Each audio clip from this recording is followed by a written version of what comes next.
Hello नमस्ते साथीहरु, तपाईहरुलाई अबिराम इन्क्युबेटर एन्ड मेसिनरी च्यानलमा स्वागत छ। साथीहरु, हाम्रो भिडियोलाई पर्खेर बस्नु भएको साथीहरुलाई आजको भिडियो एकदमै आकर्षक हुनेछ।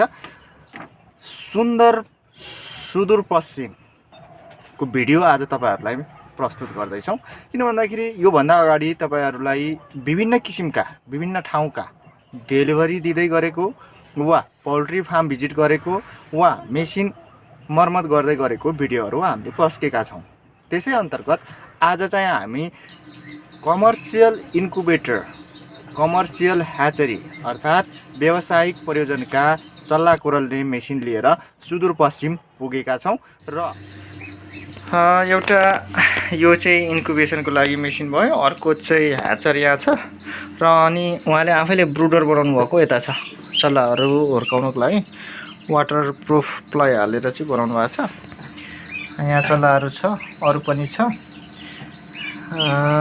चिसोमा चाहिँ उहाँले बचाउनको लागि चाहिँ यस्तो खालको उपाय अपनाउनु भएको हो। त्यस्तै यो ब्रुडरमा चाहिँ ठाउँ ठाउँमा दुलो राख्नु भएको छ। यता दुलो छ, यता पनि छ, पछाडि पनि हुन सक्छ र बाँकी यसरी खाली राख्नु भएको छ, जसले गर्दाखेरि सास फेर्न सजिलो होस् र तातो राम्रोसँग पुगोस् भनेर हो। अर्को ब्रुडर छ अनि एउटा सानो त्यो चाइनिज मेसिन पनि छ। र माटोको घरमा चाहिँ के छ भन्दाखेरि यो प्राकृतिक घर भइसकेपछि यसमा तातो एकदमै तातो हुन पाउँदैन, एकदमै चिसो हुन पाउँदैन जाडो महिनामा। त्यही भएर चाहिँ एकदमै राम्रो मानिन्छ माटोको घर। संसारको सबसे उत्कृष्ट घरको रूपमा चाहिँ माटोको घरलाई लिइन्छ। इन्डियातिर अहिले एकदमै डेभलपमेन्ट गरिरहेछ यो माटोको घरहरूलाई चाहिँ। र त्यहाँ पुग्दाखेरि उहाँको फार्म भिजिट गरेका छौँ, कसरी चलाउने भनेर उहाँलाई सिकाएका छौँ र उहाँसँग भएको मेसिन पनि तपाईँले देख्न सक्नुहुनेछ। त्यस्तै उहाँसँग चाइनिज मेसिन हो। चाइनिज मेसिनको पार्टको चाहिँ यहाँ छ, हिटर लागेको छ, फ्यान छ, यहाँ सामान चाहिँ यति नै हुन्छ। यसलाई चाहिँ मर्मत गर्नु सकिन्छ, आफूले मर्मत गर्न पनि सकिन्छ, हैन भने कन्ट्रोलरहरू आफूले चाहे अनुसारको लगाएर पनि चलाउन सकिन्छ। म चाहिँ यहाँ सकेसम्म ट्राई गर्न खोज्दैछु। यहाँ मेसिनहरूको अड्डै हुने भयो चौधरीजीकोमा। यसमा चाहिँ 2 तल्ला रहेछ। एउटामा कतिवटा अन्डा अटाउँछ? 60 वटा अनि 56 को छ। एउटामा 112 अट्छ? दुईटामा 112। 112 को दुईटा गर्दाखेरि 2 तल्लाको मेसिन 56। अब मैले चाहिँ यहाँ जोडौँ। त्यस्तै उहाँसँग भएको पोल्ट्री फार्ममा के जातका कुखुराहरू छ, के जातका पन्छीहरू छ भनेर पनि तपाईले हेर्न सक्नुहुनेछ। र उहाँले कसरी चाहिँ पालिराख्नु भएको छ त्यो पनि जान्नुहुनेछ। तपाईले इन्फर्मेसन लिन सक्नुहुनेछ। र यदि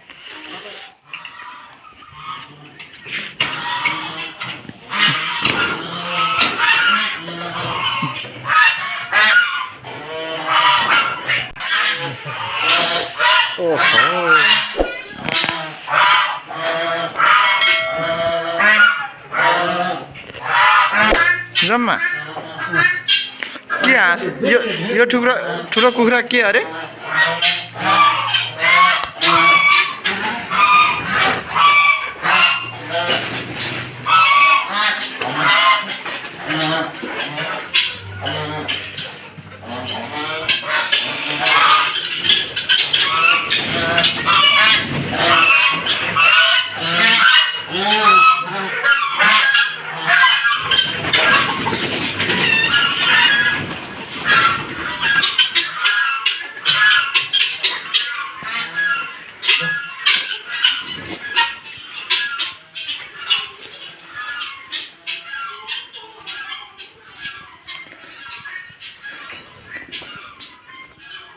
यो के भाले हो? यो के भाले हो? यो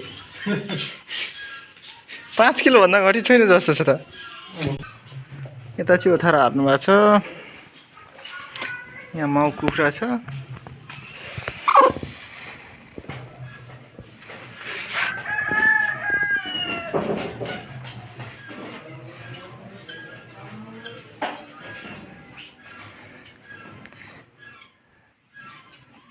सबैमा ओथारो बसेको रहेछ नि, हैन? एउटा गिरिराज चाहिँ यहाँ तल रहेछ यो छुट्यो नि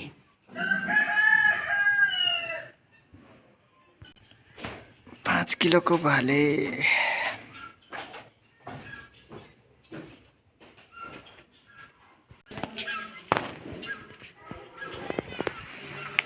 यो भन्दा ठुलो अझै भित्र छ एउटा यस्तो गिरिराज के देख्यो त गिरिराज छ यो गिरिराज हो र कस्तो अनि लोकलको जस्तो कलर त क्रस हो भन्छन् किराकाले मात्रै खाने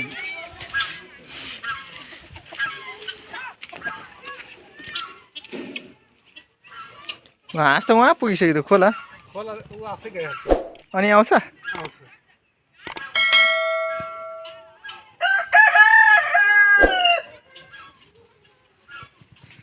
त सँगै जाउँ मलाई लानु न म त खाना खाएर जान्छु यहाँबाट तपाईँहरूले छिटो जानुहुन्छ म बिहान पुग्नु कुराकानी गराएर अनि जानु होला है के भ्याउँछ थाहा छैन साट्टै मयुर खोजिदिनु होला यार सर मयुर त पाउँदैन मयुर पाउँदैन इन्डियामा पाउँछ यार इन्डियाबाट ल्याउने कसरी इन्डियामा पाउँछ इन्डियाबाट ल्याउनु पर्यो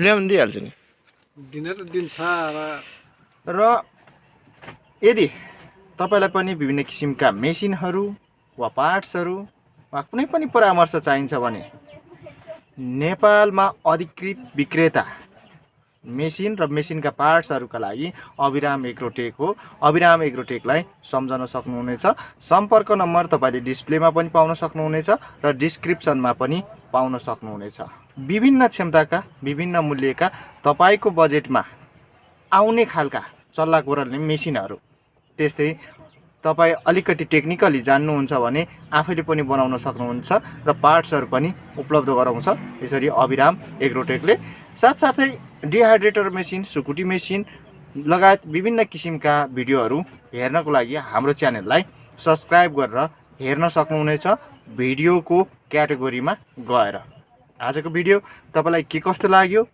अन्तिमसम्म हेरिदिनु भयो तपाईँलाई धेरै धेरै धन्यवाद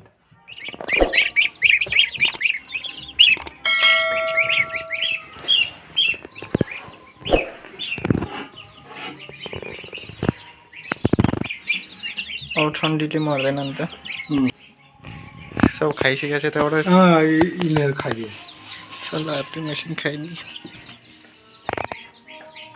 एउटा हाँसी त फुत्किएको रहेछ त्यसले 4-5 दिन पहिला निस्क्यो अनि यो पछाडि निस्केको त्यही भएर यसमा हाल्नु यसबाट नि राम्रो निकाल्छ होइन अब यसबाट दुईचोटि राम्रो निकाल्यो पछि के पो हुन लाग्यो पछि मैले चलाइदिएँ त्यसलाई सेटअपलाई पछि त झन् बिग्रियो अनि यसमा यस्तो हुन्छ चाइनिजवाला हो प्लास्टिक बडीमा चाहिँ अलिकति गाह्रो बनाउँछ अब त्यसको सर्किट अब तपाईँले उता लगिदिनु रहेछ